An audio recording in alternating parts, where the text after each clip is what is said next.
ലോകത്തിന്റെ പാപം നീക്കുന്ന ദൈവത്തിന്റെ കുഞ്ഞാടിന്റെ രഹസ്യമാകുന്ന സജീവവും പരിശുദ്ധവും സ്വീകാര്യവുമായ ഈ ബലി നുറുങ്ങിയ ഹൃദയത്തോടും വെളിയാത്മാവോടും കൂടെ നിങ്ങളുടെ മഹനീയമായ ത്രിത്വത്തിന് മുമ്പാകെ ഞങ്ങൾ അർപ്പിക്കുന്നു. ഞങ്ങൾ അയോഗ്യരാണെങ്കിലും അങ്ങയുടെ കൃപയാൽ പരിശുദ്ധവും സ്തുതരുഹുമായ ഈ ദിവ്യരഹസ്യങ്ങളെ അറിയുന്നതിനും സമീപിക്കുന്നതിനും പൂർത്തീകരിക്കുന്നതിനും സ്വീകരിക്കുന്നതിനും ഇവയോടെ ഏകീഭവിക്കുന്നതിനും ഞങ്ങളെ അങ്ങ് യോഗ്യരാക്കി. നെസ്തംബക് ഈശോമിശിഹ. പ്രിയ നസ്രാണി പഠന ഗ്രൂപ്പ് അംഗങ്ങളെ, നിങ്ങൾക്കെല്ലാവർക്കും പുതിയ ആരാധനാ വത്സരത്തിന്റെ മംഗളങ്ങളും ഒപ്പം സൂവാറ കാലത്തിന്റെ നന്മകളും ഹൃദയപൂർവ്വം ആശംസിക്കുന്നു. നമ്മുടെ കർത്താവ് ഈശോമിശിഹായുടെ മനുഷ്യാവതാരമാകുന്ന മഹാരഹസ്യത്തെക്കുറിച്ച് നാം ധ്യാനിക്കുകയും അത് ആഘോഷിക്കുകയും ചെയ്യുന്ന സൂവാറ കാലം നമ്മുടെ ആരാധനാ വത്സരത്തിൽ ഏറെ സവിശേഷതകൾ നിറഞ്ഞ ഒരു കാലഘട്ടമാണ്. ഒരുപക്ഷെ എടുത്തു പറയാവുന്ന ഒരു സവിശേഷത ഈ കാലത്ത് പരിശുദ്ധ കുർബാന അർപ്പിക്കുമ്പോൾ മാർ തേദോറിന്റെ കൂദാശക്രമമാണ് നാം ഉപയോഗിക്കേണ്ടത് എന്നതാണ്. അതുകൊണ്ട് തന്നെ ഈ ആരാധനാ മത്സരം തുടങ്ങുന്ന ഈ വേളയിൽ നമ്മുടെ ഉപയോഗത്തിനായി നൽകപ്പെട്ടിട്ടുള്ള അതിസമ്പന്നമായ മാർ തേദോറിന്റെ കൂദാശക്രമം ആഴത്തിൽ മനസ്സിലാക്കാൻ ശ്രമിക്കുന്നത് തികച്ചും ഉചിതമായ കാര്യമാണ്. സഭയുടെ വിശ്വാസത്തിന്റെ മഹോന്നത പ്രകാശനമായ പരിശുദ്ധ കുർബാനയുടെ സമർപ്പണപരമായ ഹൃദയഭാഗമാണ് അനാഫ്ര, കൂദാശ, കൃതജ്ഞതാ പ്രാർത്ഥന, കാനൻ തുടങ്ങിയ പേരുകളിലൊക്കെ അറിയപ്പെടുന്ന പ്രാർത്ഥനാ സമുച്ചയം. പൗരസ്ത്യ സുറിയാനിക്കാരായ സീറോ മലബാറുകാർക്കിടയിൽ കൂദാശ എന്ന വാക്കാണ് അനാഫ്ര എന്ന ഗ്രീക്ക് പദത്തേക്കാൾ പരക്കെ ഉപയോഗത്തിലിരിക്കുക. തിരുസഭയുടെ ആരാധനാ പാരമ്പര്യത്തിൽ ചെറുതും വലുതുമായ നിരവധി കൂദാശകൾ അല്ലെങ്കിൽ അനാഫ്രകൾ വികാസം പ്രാപിച്ചിട്ടുണ്ട്.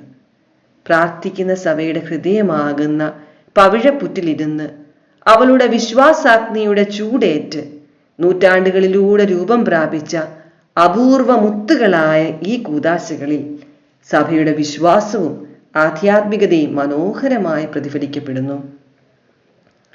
പൗരസ്ത്യ പാശ്ചാത്യ പാരമ്പര്യങ്ങളിൽപ്പെട്ട മിക്ക സഭകളിലും ഒന്നിലധികം കൂദാശകൾ ഉപയോഗത്തിലുണ്ടെന്ന് നമുക്കറിയാം. നമ്മുടെ സഭ ഉൾപ്പെട്ടിരിക്കുന്ന പൗരസ്ത്യ സുറിയാനി പാരമ്പര്യത്തിൽ 3 കൂദാശകളാണ് ഉപയോഗത്തിലുള്ളത്. മാർ അദ്ദായുടെയും മാർ മാറിയുടെയും കൂദാശ, മാർ തേദോറിന്റെ പേരിൽ അറിയപ്പെടുന്ന കൂദാശ, മാർ നെസ്തോറീസിന്റെ പേരിൽ അറിയപ്പെടുന്ന കൂദാശ. 1599 നടന്ന ചരിത്രപ്രധാനമായ ഉദയംപേരൂർ സൂനഹദോസ് വരെ മാർത്തോമാ നസ്രാണി സഭയിലും ഈ 3 കൂദാശകളും ഉപയോഗത്തിലുണ്ടായിരുന്നു. എന്നാൽ മാർ തേദോറിന്റെയും മാർ നെസ്തോറീസിന്റെയും കൂദാശക്രമങ്ങളുടെ ഉപയോഗം ഉദയംപേരൂർ സൂനഹദോസ് നമ്മുടെ സഭയിൽ അവസാനിപ്പിച്ചു. അങ്ങനെ സീറോ മലബാർ സഭയിൽ സമീപകാലം വരെ മാർ അദ്ദായുടെയും മാർ മാറിയുടെയും പേരിലുള്ള 1ാമത്തെ കൂദാശക്രമം മാത്രമാണ് ഉപയോഗത്തിൽ ഉണ്ടായിരുന്നത് എന്ന് നിങ്ങൾ ഓർക്കുന്നുണ്ടാവുമല്ലോ. ലത്തീൻ മിഷണറിമാരുടെ സ്വാധീനം മൂലം നഷ്ടമായ നമ്മുടെ ആരാധനാ പാരമ്പര്യങ്ങളുടെ പുനരുദ്ധാരണ ശ്രമങ്ങൾ നടന്നു വന്നിരുന്ന കഴിഞ്ഞ പതിറ്റാണ്ടുകളിൽ നിർത്തലാക്കപ്പെട്ട ഈ 2 കൂദാശകളും പുനരുദ്ധരിച്ച് ഉപയോഗത്തിൽ വരുത്തണമെന്ന് പരിശുദ്ധ സിംഹാസനം തന്നെ നമ്മുടെ സഭയെ നിരന്തരം ഓർമ്മിപ്പിച്ചിരുന്നു. അതനുസരിച്ച് ദീർഘനാളത്തെ പഠനത്തിനും പരിചിന്തനത്തിനും ശേഷം നമ്മുടെ സഭയുടെ പിതാവും തലവനുമായ മേജർ ആർച്ച് ബിഷപ്പ് കർദിനാൾ മാർ ജോർജ് ആലഞ്ചേരി 2013 ജൂലൈ 24 നൽകിയ ഡിക്രി പ്രകാരം 2ാമത്തെ കൂദാശയായ മാർ തേദോറിന്റെ കൂദാശക്രമം ഉപയോഗത്തിനായി സീറോ മലബാർ സഭയിൽ പ്രാബല്യത്തിലായി. മംഗളവാർത്ത 1ാം ഞായർ മുതൽ ഓശാന ഞായർ ഉൾപ്പെടെയുള്ള കാലഘട്ടത്തിലാണ് മാർ തേദോറിന്റെ കൂദാശക്രമം ഉപയോഗിച്ച് കുർബാന അർപ്പിക്കേണ്ടത്. അതനുസരിച്ച് കഴിഞ്ഞ വർഷങ്ങളിൽ ഏകാഗ്രതയോടും വിശുദ്ധിയോടും കൂടി മാർ തേദോറിന്റെ കൂദാശക്രമം ഉപയോഗിച്ച് പരിശുദ്ധ കുർബാന അർപ്പിച്ച ഏതൊരു വ്യക്തിയെയും ഈ കൂദാശകളിലെ മനോഹരമായ പ്രാർത്ഥനകൾ സ്പർശിക്കാതിരിക്കില്ല.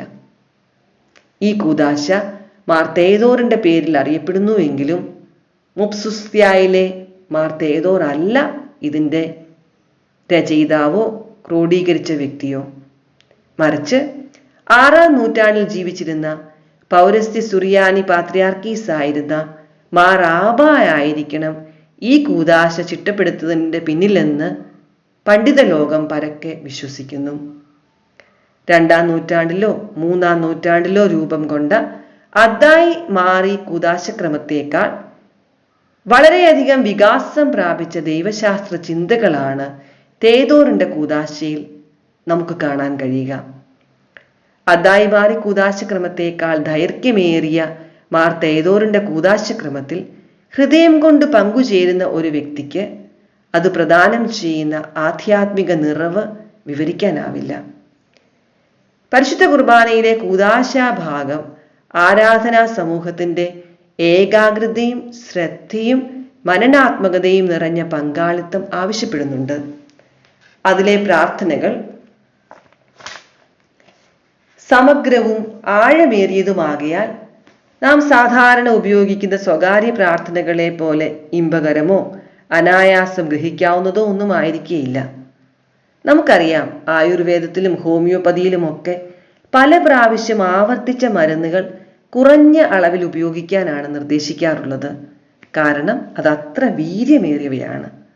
ഇപ്രകാരം തന്നെ കൂദാശക്രമത്തിൽ ഉപയോഗിച്ചിരിക്കുന്ന വാക്കുകളും പ്രയോഗങ്ങളും ഒക്കെ സഭയുടെ ജീവിക്കുന്ന പാരമ്പര്യമാകുന്ന ഉലയിൽ ഊതിക്കാച്ചിയ വിശ്വാസ ദർശനങ്ങളാണ്.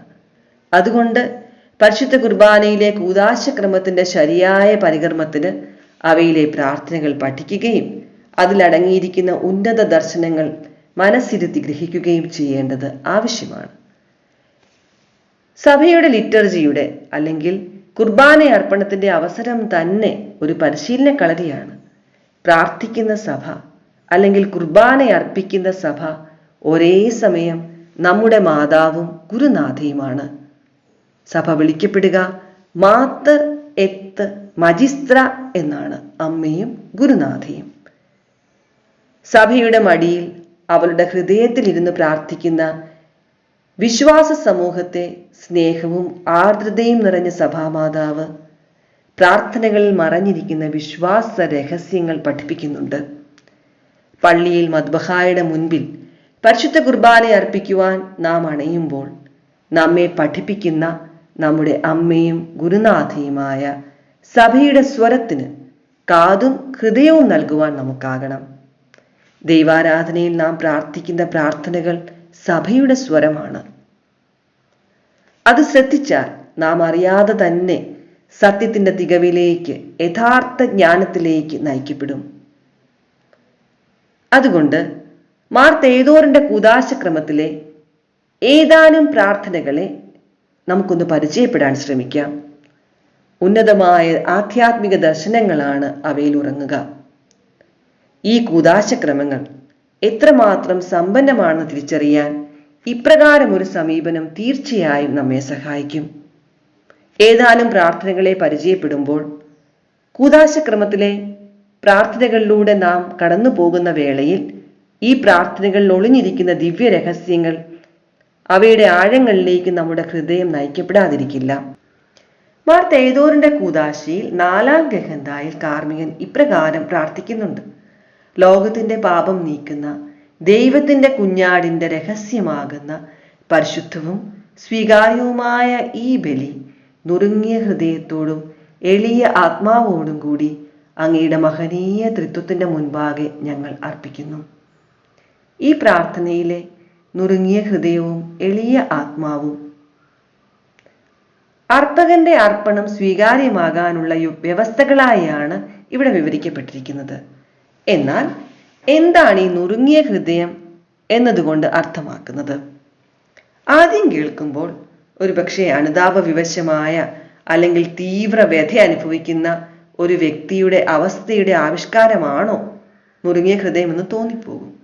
പക്ഷെ അതിലൊക്കെ ഉപരിയായ ഒരു വിശാലമായ അർത്ഥം സുറിയാനി പാരമ്പര്യത്തിൽ ഈ പ്രയോഗത്തിനുണ്ട്.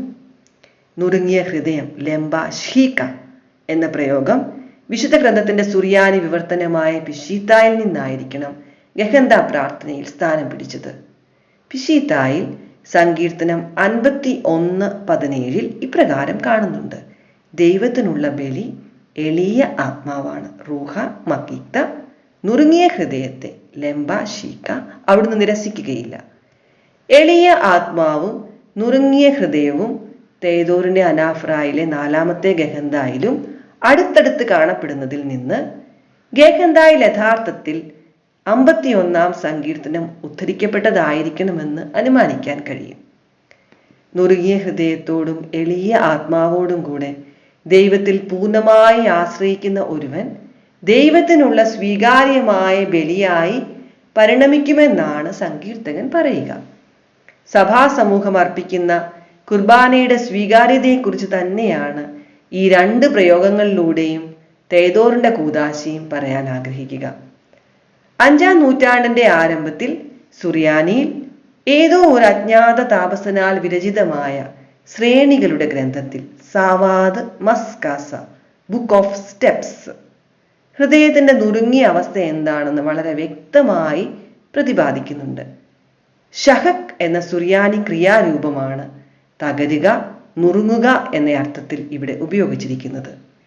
ഹൃദയത്തിന്റെ അല്ലെങ്കിൽ മനസ്സിന്റെ നുറുങ്ങിയ അവസ്ഥയെക്കുറിച്ച് ഈ അജ്ഞാത ഗ്രന്ഥകാരൻ പഠിപ്പിക്കുന്നത് പരിശുദ്ധ കുർബാനയുടെ പശ്ചാത്തലത്തിൽ നിന്ന് ധ്യാനിക്കുന്ന വ്യക്തിക്ക് ഏറെ അർത്ഥപൂർണമായി അനുഭവപ്പെടും.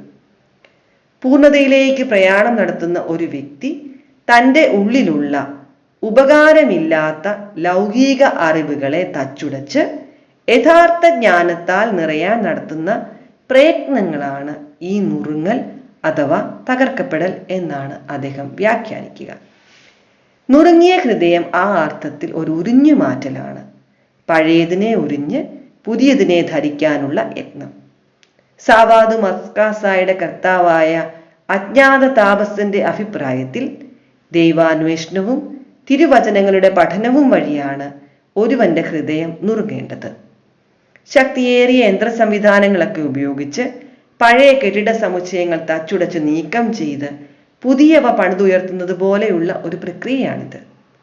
ഒരുവന്റെ അഹവും അവന്റെ ശരികളും അവൻ നേടിയ അറിവുകളുമൊക്കെ ശക്തിയേറിയ ദൈവവചനം കൊണ്ട് തട്ടിത്തെറിപ്പിച്ച് റൂഹായാൽ നിറയുന്ന പ്രക്രിയയാണ് ഹൃദയത്തിന്റെ നുറുങ്ങലിൽ നടക്കേണ്ടത്.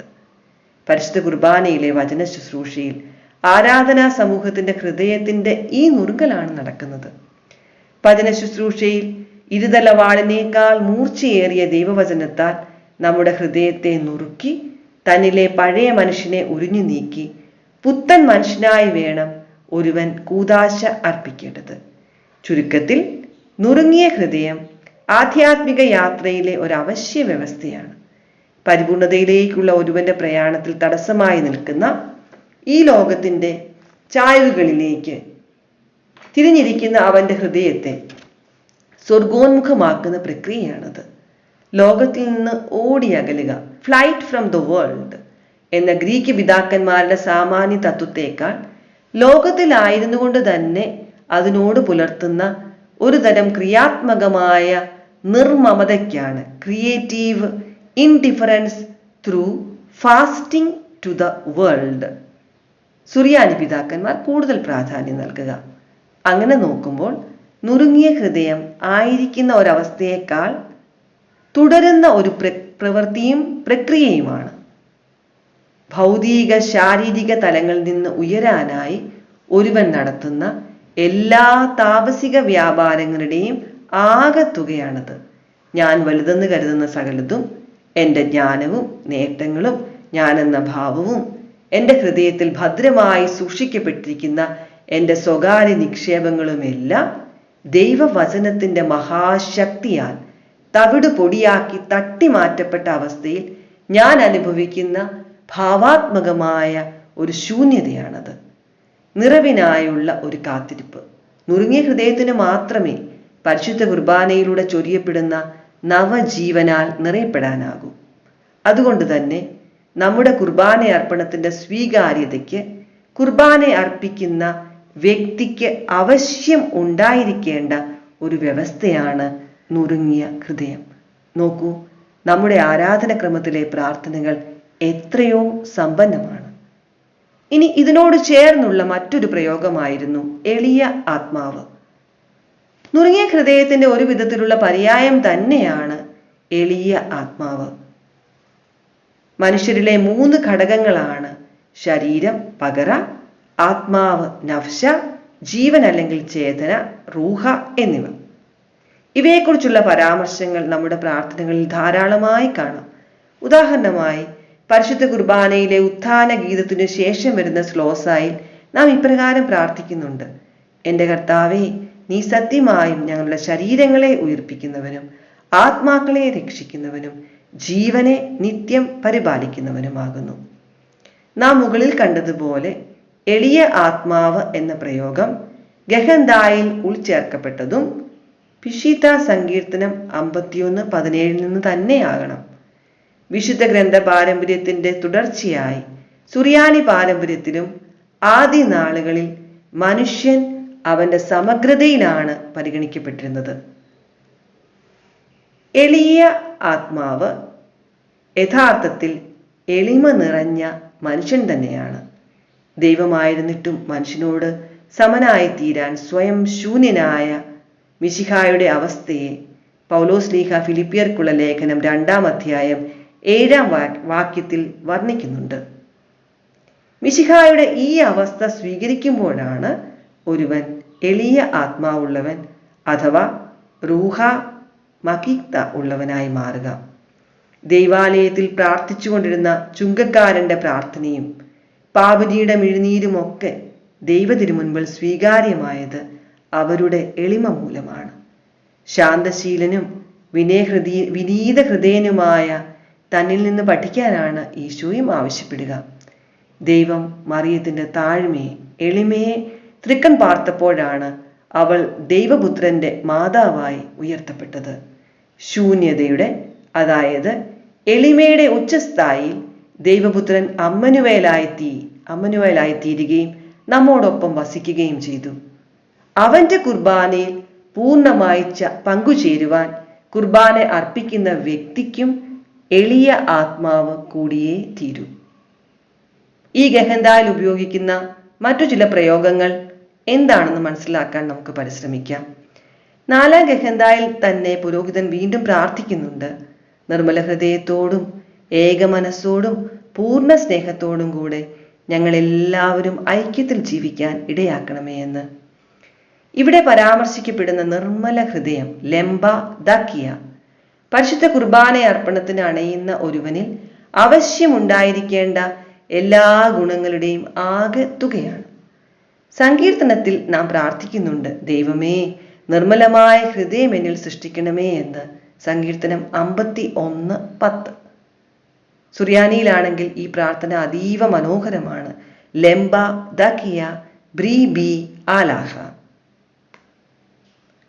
ദൈവമേ, നിർമ്മലമായ ഹൃദയം എന്നിൽ സൃഷ്ടിക്കണമേ എന്ന്. 2 പദങ്ങൾ മാത്രമുള്ള വളരെ ചെറിയ ഒരു പ്രയോഗമാണെങ്കിലും നിർമ്മലമായ ഹൃദയം എന്ന ആശയം പ്രദാനം ചെയ്യുന്ന ആധ്യാത്മിക ചിന്തകൾക്ക് ആഴിയോളം പരപ്പും ആഴവുമുണ്ട്. വിശുദ്ധ ഗ്രന്ഥ ദൈവാരാധനാ പാരമ്പര്യങ്ങളിൽ ഹൃദയം നമ്മുടെ ശരീരത്തിലെ ഒരു അവയവം മാത്രമല്ല, മറിച്ച് മനുഷ്യ വ്യക്തിയുടെ കേന്ദ്രമാണ്. അവന്റെ കാമ്പാണ്. അവനിലെ ബാഹ്യ മനുഷ്യന്റെയും ആന്തരിക മനുഷ്യന്റെയും കേന്ദ്രം. ഒരുവന്റെ വികാരങ്ങളുടെയും മനസ്സിന്റെയും ബുദ്ധിയുടെയും ഇരിപ്പിടം. അതിന്റെ സ്ഥാനം എവിടെയാണെന്ന് നിർണ്ണയിക്കാൻ ആർക്കും കഴിയില്ല. മനുഷ്യന് ദൈവവുമായുള്ള സമ്പർക്കം സമാഗമം സാധ്യമാകുന്ന സ്ഥലം കൂടിയാണ് ഒരുവന്റെ ഹൃദയം. സങ്കീർത്തനം 27:8 പറയുന്നതനുസരിച്ച് ഹൃദയമാണ് ദൈവത്തോട് സംസാരിക്കുക. മത്തായി 6:6 തന്റെ മുറിയിൽ കടന്ന് വാതിലടച്ച് രഹസ്യത്തിൽ പ്രാർത്ഥിക്കുക എന്ന് പറയുന്നത് ഹൃദയത്തെക്കുറിച്ചാണെന്നാണ് സുറിയാനി പിതാവായ അഫ്രഹാത്ത് വ്യാഖ്യാനിക്കുക. അദ്ദേഹത്തിന്റെ അഭിപ്രായത്തിൽ മുറി ഹൃദയവും വാതിൽ അധരങ്ങളുമാണ്. ഹൃദയ പരിശുദ്ധിയും മനഃശുദ്ധിയും ഒന്നല്ല എന്നും പിതാക്കന്മാർ പഠിപ്പിക്കുന്നുണ്ട്.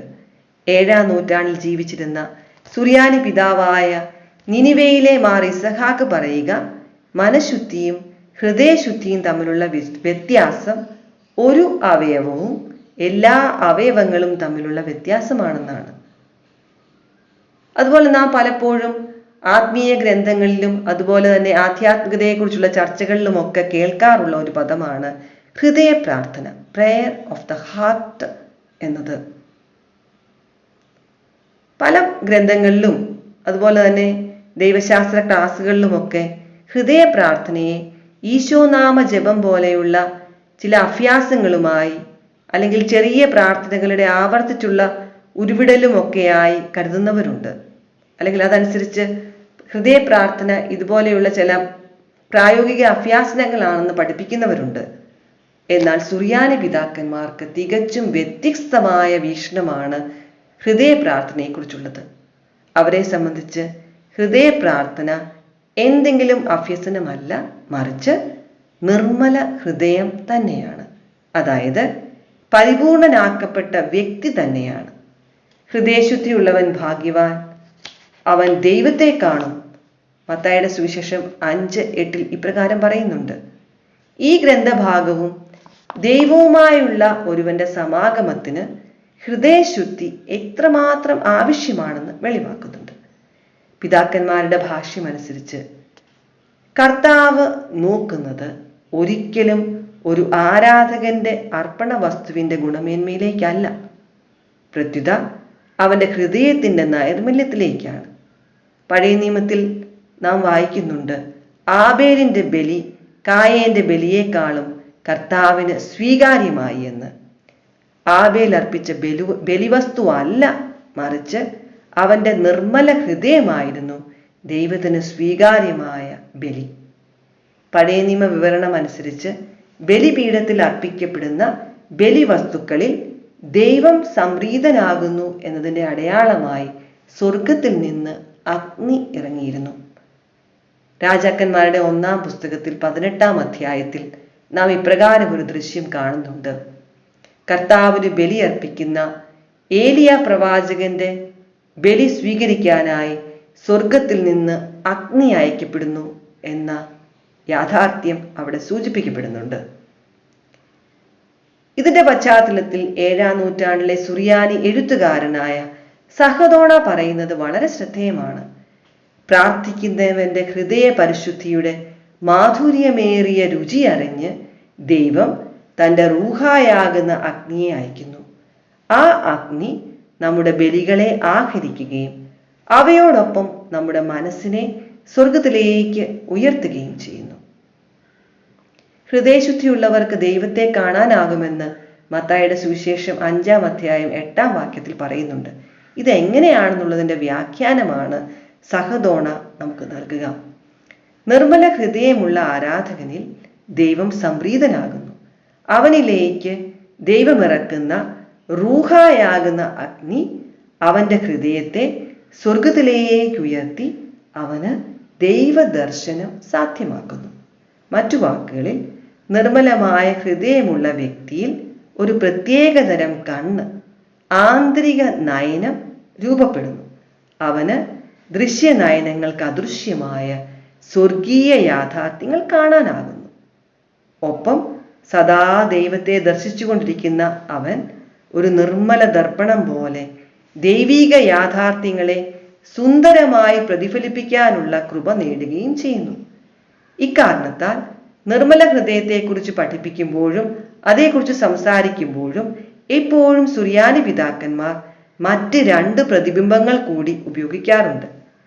ഒന്ന് ആന്തരിക നയനങ്ങൾ അല്ലെങ്കിൽ ഭാസുര നയനങ്ങൾ അല്ലെങ്കിൽ ലൂമിനസ് ഐ, സുറിയാനി ഭാഷയിലാണെങ്കിൽ ഐന ഷപീസ. രണ്ടാമത്തേത് നിർമ്മല ദർപ്പണം. പ്രതീകാത്മകമായി അവതരിപ്പിക്കപ്പെടുന്ന ഈ 2 പ്രതിബിംബങ്ങളും അല്ലെങ്കിൽ പ്രതിരൂപങ്ങളും അർപ്പകൻ ഉണ്ടായിരിക്കേണ്ട അടിസ്ഥാനപരമായ ഗുണങ്ങളിലേക്കാണ് നമ്മുടെ ശ്രദ്ധയെ ക്ഷണിക്കുക. സുറിയാനി പിതാക്കന്മാർ ധാരാളമായി ഉപയോഗിക്കുന്ന ഭാസുര നയനം, നിർമ്മല ദർപ്പണം, ഈ പ്രതിരൂപങ്ങൾ എന്താണെന്നും അവയുടെ അർത്ഥതലങ്ങൾ എന്താണെന്നും ഗ്രഹിക്കുവാൻ നമുക്ക് പരിശ്രമിക്കാം. നിർമ്മല ഹൃദയം സ്വന്തമാക്കി ഒരുവന് ലഭിക്കുന്ന ഉൾക്കാഴ്ചയെക്കുറിച്ച് വിവരിക്കാൻ സഭാപിതാക്കന്മാർ ഉപയോഗിക്കുന്ന ഒരു പ്രതിബിംബമാണ് ഭാസുര നയനം, ലൂമിനസ് ഐ അല്ലെങ്കിൽ ഐന ഷപീസ. വിശ്വാസത്തിന്റെ കണ്ണുകൾ, ഹൃദയത്തിന്റെ കണ്ണുകൾ, ആത്മാവിൻ്റെ ആന്തരിക നയനങ്ങൾ. നമുക്കറിയാം, നമ്മുടെ ശാരീരികമായ കണ്ണുകൾക്ക് പ്രവർത്തിക്കണമെങ്കിൽ പ്രകാശം ആവശ്യമാണ്. ഇതുപോലെ തന്നെ ഒരുവന്റെ ഭാസുര നയനങ്ങൾക്ക് അല്ലെങ്കിൽ ഐനാശപീസയ്ക്ക് പ്രവർത്തന നിരതമാകണമെങ്കിൽ വിശ്വാസമാകുന്ന പ്രകാശം ആവശ്യമാണ്. ശാരീരിക നയനങ്ങൾക്ക് അദൃശ്യമായ ദൈവിക രഹസ്യങ്ങൾ കാണുവാൻ ഭാസുര നയനങ്ങൾക്ക് സാധിക്കുന്നു. സുറിയാനി എഴുത്തുകാരനായ സഹദോണ തൻ്റെ പരിപൂർണതയുടെ ഗ്രന്ഥത്തിൽ ബുക്ക് ഓഫ് പെർഫെക്ഷനിൽ ഈ ഭാസുര നയനങ്ങളുടെ അതുല്യ ഭാഗ്യത്തെ ശ്ലാഘിക്കുന്നുണ്ട്. അദ്ദേഹം പറയുന്നു, ഹൃദയത്തിൻ്റെ ഭാസുര നയനമേ, നീ ഭാഗ്യവതി. ശ്രാപ്പേന്മാർ ആരുടെ മുൻപിൽ മുഖം മറയ്ക്കുന്നുവോ അവനെ തൻ്റെ പരിശുദ്ധിയിൽ വീക്ഷിക്കുവാൻ നിനക്ക് കഴിഞ്ഞു. മനുഷ്യകരങ്ങളാൽ മനുഷ്യഭാഷയിൽ വിരചിക്കപ്പെട്ടിരിക്കുന്ന വിശുദ്ധ ഗ്രന്ഥം പോലും ശാരീരിക നയനങ്ങൾ മാത്രമുള്ളവർക്ക് കേവലം അക്ഷരങ്ങളും ഭാഷാപ്രയോഗങ്ങളും മാത്രമാണ്. അവയിൽ നിഗൂഢമായിരിക്കുന്ന ദൈവിക സന്ദേശം വായിച്ചറിയാൻ ശാരീരിക നയനങ്ങൾ മാത്രമുള്ളവർക്ക് കഴിയില്ല. അതിന് ഐനാശപീസ, ഭാസുര നയനം കൂടിയേ തീരൂ. പള്ളിയിൽ പരിശുദ്ധ കുർബാന അർപ്പിക്കുമ്പോഴും അടയാളങ്ങളിലൂടെയും പ്രതീകങ്ങളിലൂടെയും നാം ആഘോഷിക്കുന്ന ദൈവിക രഹസ്യങ്ങളുടെ പൊരുളുകൾ അറിയാൻ വിശ്വാസത്തിൻ്റെ ഈ കണ്ണുകളുള്ളവർക്ക് മാത്രമേ സാധിക്കൂ. അതില്ലാത്തവർക്ക് വിശുദ്ധ കുർബാന അർപ്പണം, ദീർഘമായ പ്രാർത്ഥനകളും പ്രതീകാത്മകമായ ആചരണങ്ങളും ഒക്കെ ഉള്ള വിരസത ജനിപ്പിക്കുന്ന എന്തൊക്കെയോ അർത്ഥശൂന്യമായ ചെയ്തികൾ മാത്രമായേ അനുഭവിക്കാനാകൂ. സുറിയാനി പിതാവും മഹാകവിയുമായ മാർ അപ്രേമും ഭാസുര നയനങ്ങളുടെ ശ്രേഷ്ഠതയെ സുന്ദരമായി പ്രകീർത്തിക്കുന്നുണ്ട്. തൻ്റെ വിശ്വാസ ഗീതത്തിൽ അദ്ദേഹം ഇപ്രകാരം പാടുന്നു: കർത്താവേ, നിന്റെ പ്രതീകങ്ങൾ എല്ലായിടത്തുമുണ്ട്, എന്നാൽ നീ എല്ലാറ്റിൽ നിന്നും മറഞ്ഞിരിക്കുന്നു. വിശുദ്ധ ലിഖിതങ്ങൾ കണ്ണാടി പോലെ വയ്ക്കപ്പെട്ടിരിക്കുന്നു. ആരുടെ നയനങ്ങൾ ഭാസുരമാണോ അവന് അവിടെ ദൈവിക യാഥാർത്ഥ്യം കാണാനാകും. നമുക്ക് മനസ്സിലാക്കാൻ സാധിക്കും, നിർമ്മല ഹൃദയമുള്ള എല്ലാവർക്കും ഈ ആന്തരിക നയനങ്ങളുണ്ട്, അല്ലെങ്കിൽ ഭാസുര നയനങ്ങളുണ്ട്. അവൻ തന്നിലും തൻ്റെ ചുറ്റിലുമുള്ളവരിലും വിശുദ്ധ ഗ്രന്ഥത്തിലും പ്രപഞ്ചത്തിലും സഭയിലുമെല്ലാം നിറഞ്ഞു നിൽക്കുന്ന ദൈവത്തെ സദാ ദർശിച്ചുകൊണ്ടേയിരിക്കുന്നു. ദൈവത്തെ നോക്കിയിരിക്കുന്ന അവൻ അഗ്നിയിൽ വയ്ക്കപ്പെട്ട ഇരുമ്പ് അഗ്നിസമാനം ശോഭിക്കുന്നത് പോലെ തന്നിൽ ദൈവിക സത്തയെ പ്രതിഫലിപ്പിക്കുന്ന നിർമ്മല ദർപ്പണമായി പ്രശോഭിക്കും. അതുകൊണ്ട് ഭാസുര നയനത്തോട് ചേർത്ത് പിതാക്കന്മാർ എപ്പോഴും നിർമ്മല ദർപ്പണത്തെക്കുറിച്ചും പ്രതിപാദിക്കാറുണ്ട്. പുരാതന കാലത്തെ കണ്ണാടികൾ നമ്മുടെ ആറന്മുള കണ്ണാടിയൊക്കെ പോലെ ലോഹം കൊണ്ട് നിർമ്മിച്ചവയായിരുന്നു. അവ എത്രയധികമായി തേച്ചു മിനുക്കി സൂക്ഷിക്കുന്നുവോ അത്ര കണ്ട് അതിൽ നോക്കുന്നവന് അവൻ്റെ മുഖം ശരിയായി പ്രതിഫലിപ്പിക്കാൻ സാധിക്കുമായിരുന്നു. ആന്തരിക ദർപ്പണം തേച്ചു മിനുക്കി നിർമ്മലമായി കാത്തു സൂക്ഷിക്കുക എന്നത് ഒരു വ്യക്തിയുടെ ആത്മീയ ജീവിതത്തിൽ ഹൃദയ നൈർമല്യം കാത്തു സൂക്ഷിക്കാൻ അവൻ നടത്തുന്ന യത്നങ്ങൾ തന്നെയാണ്. നിർമ്മല ദർപ്പണം എന്ന പ്രതിരൂപത്തിൻ്റെ അല്ലെങ്കിൽ ആ പ്രതിബിംബത്തിൻ്റെ അടിസ്ഥാനം വിശുദ്ധ ഗ്രന്ഥം തന്നെയാണ്. സൃഷ്ടിയുടെ വിവരണത്തിൽ നാം വായിക്കുന്നുണ്ട്, മനുഷ്യൻ ദൈവത്തിൻ്റെ ഛായയിൽ സൃഷ്ടിക്കപ്പെട്ടു എന്ന്. എന്നാൽ പാപം ചെയ്ത ഈ മനുഷ്യനാകട്ടെ ദൈവത്തിൻ്റെ ഈ ഛായയ്ക്ക് മങ്ങലേൽപ്പിച്ചു. വിരൂപമാക്കപ്പെട്ട മനുഷ്യ ഛായയ്ക്ക് ഒരിക്കലും ദൈവത്തെ പ്രതിഫലിപ്പിക്കുവാൻ സാധ്യമല്ല. അതുകൊണ്ട് താൻ സൃഷ്ടിക്കപ്പെട്ട ആദിമ പരിശുദ്ധിയിലേക്ക് ഒരുവൻ കടന്നു ചെന്നാൽ മാത്രമേ അവന് ഒരു നിർമ്മല ദർപ്പണമായി ദൈവിക ഛായയെ പ്രതിഫലിപ്പിക്കാനാകൂ. മാമോദീസായിൽ നമ്മിൽ ആദത്തിന് നഷ്ടമായ ആദിമ പരിശുദ്ധി പുനഃപ്രതിഷ്ഠിക്കപ്പെടുന്നുണ്ട്. ആ പരിശുദ്ധിയിൽ നിലനിൽക്കാനായി ഒരു വ്യക്തി നടത്തുന്ന എല്ലാ പ്രയത്നങ്ങളും ആന്തരിക ദർപ്പണത്തെ നിർമ്മലമായി സൂക്ഷിക്കാനുള്ള തേച്ചുമിനുക്കലുകളാണ്. നമുക്കറിയാം, ഒരു ദർപ്പണം അല്ലെങ്കിൽ ഒരു കണ്ണാടി തേച്ചുമിനുക്കി സൂക്ഷിച്ചാൽ മാത്രമേ നമ്മുടെ മുഖം അതിൽ നമുക്ക് കാണാൻ സാധിക്കൂ. അതുപോലെ ഒരു വ്യക്തി തൻ്റെ ഛായയിൽ ദൈവത്തിന്റെ ഛായയിൽ സൃഷ്ടിക്കപ്പെട്ട തൻ്റെ ഛായയിൽ ദൈവത്തെ പ്രതിഫലിപ്പിക്കുവാൻ അവന് ആദത്തിന് നഷ്ടമായ ആദിമ പരിശുദ്ധി വീണ്ടെടുത്തേ മതിയാകൂ. മാമോദീസായിൽ അവന് ദാനമായി കിട്ടിയ ഈ ആദിമ പരിശുദ്ധി കുറവ് കൂടാതെ സൂക്ഷിക്കുവാൻ ആ വ്യക്തി നടത്തുന്ന എല്ലാ പ്രവർത്തനങ്ങളുമാണ് ഈ ദർപ്പണത്തിന്റെ തേച്ചുമിക്കൽ. പരിശുദ്ധ കുർബാനയിലെ വചന ശുശ്രൂഷയിൽ ലേഖനം വായിക്കുന്ന ശംശാനയ്ക്ക് കാർമികൻ നൽകുന്ന ആശീർവാദ പ്രാർത്ഥനയിൽ നാം ഇപ്രകാരം പ്രാർത്ഥിക്കുന്നുണ്ട്: അവിടുന്ന് തൻ്റെ കൃപാതിരേകത്താൽ നിന്നെ നിർമ്മല ദർപ്പണം ആക്കുകയും ചെയ്യുന്നുവെന്ന്.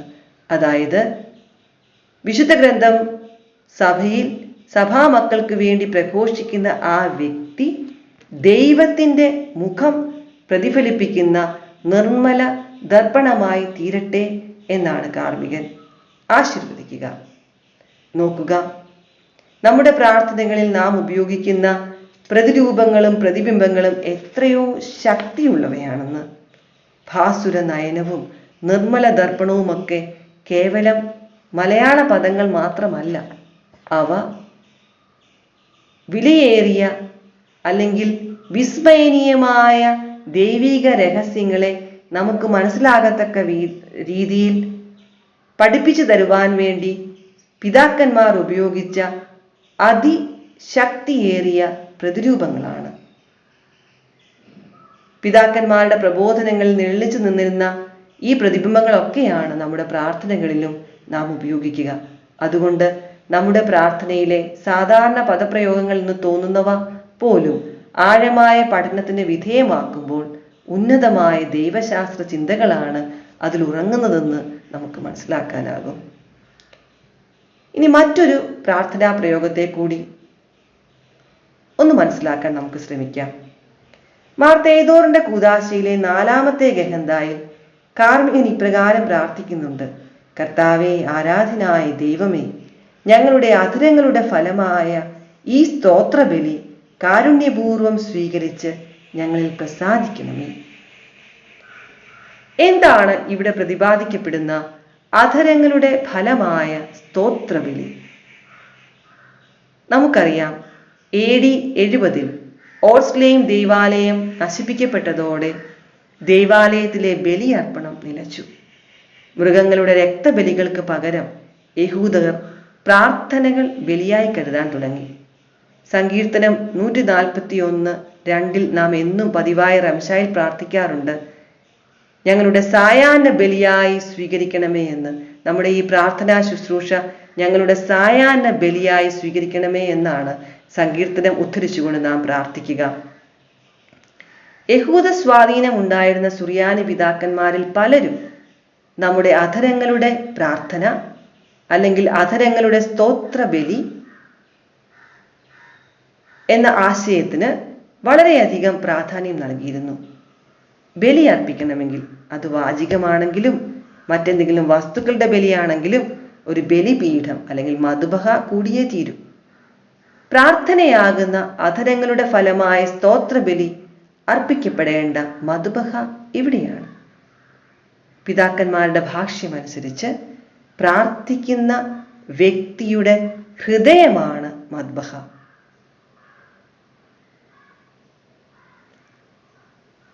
പള്ളിയിലെ മദ്ബഹായിൽ അർപ്പിക്കപ്പെടുന്ന പരിശുദ്ധ കുർബാനയോട് ബന്ധപ്പെടുത്തിയാണ് ഹൃദയത്തിൽ നടക്കുന്ന ഈ ബലിയർപ്പണത്തെ പിതാക്കന്മാർ വ്യാഖ്യാനിക്കുക.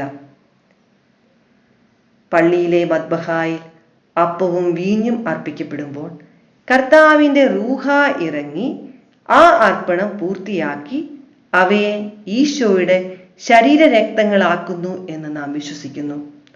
ഇതുപോലെ തന്നെ ഒരു വ്യക്തി തൻ്റെ ഹൃദയമാകുന്ന മദ്ബഹായിൽ പ്രാർത്ഥനയാകുന്ന രക്തരഹിത ബലി അർപ്പിക്കുമ്പോൾ ദൈവം തൻ്റെ റൂഹായെ ഹൃദയമാകുന്ന മദ്ബഹായിലേക്ക് ഇറക്കി പ്രാർത്ഥിക്കുന്ന തൻ്റെ ആരാധകനെ തൻ്റെ സാന്നിധ്യം കുടികൊള്ളുന്ന പള്ളിയാക്കി മാറ്റുന്നു. ഒപ്പം അവൻ്റെ ഹൃദയത്തെ സ്വർഗീയ പള്ളിയിലേക്ക് ഉയർത്തുകയും ചെയ്യുന്നു. അതുകൊണ്ടാണ് പരിശുദ്ധമായ ഹൃദയം കർത്താവിൻ്റെ മണവറയാണെന്ന് സുറിയാനി പിതാക്കന്മാർ വ്യാഖ്യാനിക്കുന്നത്. അധരങ്ങളുടെ സ്തോത്രബലി ദൈവത്തിന്റെ മുൻപിൽ സ്വീകാര്യമാകുന്നത് പ്രാർത്ഥിക്കുന്ന ഹൃദയത്തിന്റെ നൈർമല്യ ദൈവത്തിന് സ്വീകാര്യമാകുന്നത് കൊണ്ടാണ്. അതായത് ഒരുവൻ തൻ്റെ ജീവിതം തന്നെ പ്രാർത്ഥനയാക്കുമ്പോഴാണ് അവൻ്റെ അധരങ്ങളുടെ അല്ലെങ്കിൽ അവൻ്റെ അധരങ്ങളിൽ നിന്ന് ഉയരുന്ന സ്തുതികൾ ബലിയായി പരിണമിക്കുക. ചുരുക്കത്തിൽ ജീവിതം പ്രാർത്ഥനയും പ്രാർത്ഥന ജീവിതവുമായി മാറണം എന്ന ധ്വനിയാണ് ഇവിടെയുള്ളത്. 5-ാം നൂറ്റാണ്ടിലെ സുറിയാനി സഭാപിതാവായ യോഹന്നാൻ ഈഹീദായ ജോൺ ദി സോളിറ്ററി ഈ യാഥാർത്ഥ്യം വ്യക്തമായി പഠിപ്പിക്കുന്നുണ്ട്. നിങ്ങൾ പ്രാർത്ഥനകൾ ഉരുവിടുമ്പോൾ അത് ആവർത്തിക്കുക മാത്രം ചെയ്യാതിരിക്കുക. നിങ്ങളുടെ അസ്തിത്വം തന്നെ ആ വാക്കുകളായി തീരട്ടെ. അവ നിങ്ങളുടെ പ്രവൃത്തിയിലൂടെ പ്രകടമാകട്ടെ. നിങ്ങളിൽ നിങ്ങളുടെ പ്രവൃത്തികളായി രൂപപ്പെടാത്ത പ്രാർത്ഥനയിലെ വാക്കുകൾക്ക് യാതൊരു പ്രയോജനവുമില്ല. ആ പ്രാർത്ഥനകൾ വഴി നിങ്ങൾ ദൈവ മനുഷ്യരായി കാണപ്പെടണം. ചുരുക്കത്തിൽ തേദോറിന്റെ കൂദാശയിലെ പ്രാർത്ഥനകൾ ഓരോന്നോരോന്നായി നാം ഇപ്രകാരം പഠന വിഷയമാക്കിയാൽ നമ്മെ അതിശയിപ്പിക്കുന്ന ആത്മീയ ചിന്തകളാണ് അവിടെ നിക്ഷിപ്തമായിരിക്കുന്നത്. ഇപ്പോൾ തന്നെ നാം വിശകലനം ചെയ്ത ഈ പ്രാർത്ഥനാ ശകലങ്ങൾ പരിശുദ്ധ കുർബാന അർപ്പിക്കുന്ന ഒരു വ്യക്തി കുർബാനയായി മാറേണ്ട പ്രക്രിയയെക്കുറിച്ചുള്ള ആഴമേറിയ ആധ്യാത്മിക ദർശനങ്ങൾ കാച്ചിക്കുറുക്കി ചുരുങ്ങിയ വാക്കുകളിൽ അവതരിപ്പിച്ചിരിക്കുകയാണെന്ന് നമുക്ക് മനസ്സിലാക്കാനാകും. നുറുങ്ങിയ ഹൃദയവും എളിയ ആത്മാവും നിർമ്മല ഹൃദയവും അധരങ്ങളുടെ സ്തോത്ര ബലിയുമെല്ലാം പള്ളിക്കുള്ളിൽ പള്ളികളായി നിലകൊള്ളേണ്ട സഭാതനയരുടെ ഗൗരവമേറിയ ഉത്തരവാദിത്വത്തിലേക്കാണ് വിരൽ ചൂണ്ടുക. ഹൃദയ മദ്ബഹായിൽ ജീവിതമാകുന്ന പ്രാർത്ഥന ബലിയായി അർപ്പിക്കുന്ന വ്യക്തി റൂഹായുടെ ആലയമായി പള്ളിയായി പരിണമിക്കേണ്ടിയിരിക്കുന്നു. അപ്പോൾ മാത്രമേ സഭയുടെ മദ്ബഹായിൽ അർപ്പിക്കപ്പെടുന്ന പരിശുദ്ധ കുർബാന ആരാധനാ സമൂഹത്തിലെ ഓരോ അർപ്പകന്റെയും ജീവിതത്തിന് അർത്ഥം പകരൂ. സഹോദരങ്ങളെ, നമ്മുടെ പ്രാർത്ഥനകൾ നമ്മെ എത്ര ഉന്നതമായ ആത്മീയ ദർശനങ്ങളിലേക്കാണ് നയിക്കുന്നതെന്ന് നോക്കൂ. ഇതുകൊണ്ടാണ് സഭാമാതാവ് നാം ഉപയോഗിക്കുന്ന പ്രാർത്ഥനകളിലൂടെ തന്നെ ദൈവിക രഹസ്യങ്ങൾ നമ്മെ പഠിപ്പിക്കുന്നു എന്ന് നാം പറയാറുള്ളത്. അതുകൊണ്ട് വിശുദ്ധ കുർബാന അർപ്പിക്കുമ്പോൾ, പ്രത്യേകിച്ച് ഈ കാലഘട്ടത്തിൽ മാർ തേദോറിന്റെ കൂദാശ ഉപയോഗിച്ച് നാം കുർബാന അർപ്പിക്കുമ്പോൾ, അതിലെ നീണ്ട പ്രാർത്ഥനകൾക്ക് മുൻപിൽ വിരസമായ മനസ്സോടെ നിൽക്കാതെ ഹൃദയത്തിന്റെ തികവിൽ നിന്ന് ആ പ്രാർത്ഥനകൾ അധരങ്ങൾ വഴി ഉരുവിടാൻ നമുക്ക് പരിശ്രമിക്കാം. അപ്പോൾ നാം അറിയാതെ തന്നെ നമ്മിൽ സംഭവിക്കുന്ന അത്ഭുതകരമായ മാറ്റമാണ് നാം പ്രാർത്ഥനയായി മാറുന്ന അവസ്ഥ, അല്ലെങ്കിൽ നാം ദൈവത്തിന്റെ പള്ളിയായി തീരുന്ന അവസ്ഥ. അപ്രകാരം ഒരു അവസ്ഥയായിരിക്കട്ടെ സൂവാറാക്കാലം നമുക്ക് സമ്മാനിക്കുന്ന മഹത്തായ സമ്മാനം. നെസ്തബകുമാരൻ ഈശോമിശിഹ. കർത്താവേ, തുല്യരും അഭിവാചര്യമായ മൂന്നാളുകളായി ഏറ്റുപറയപ്പെടുന്ന ആരാധ്യമായ അങ്ങയുടെ പരമപരിശുദ്ധിയുടെ മുമ്പാകെ എല്ലാ സ്വർഗീയ ഗണങ്ങളും സദാസ്തുതികൾ അർപ്പിക്കുന്നു. അവരോട് ചേർന്ന് ബലഹീനമായ ഈ മർത്തിഗണം പരമോന്നതനായ അങ്ങേ പാടി സ്തുതിക്കുന്നു.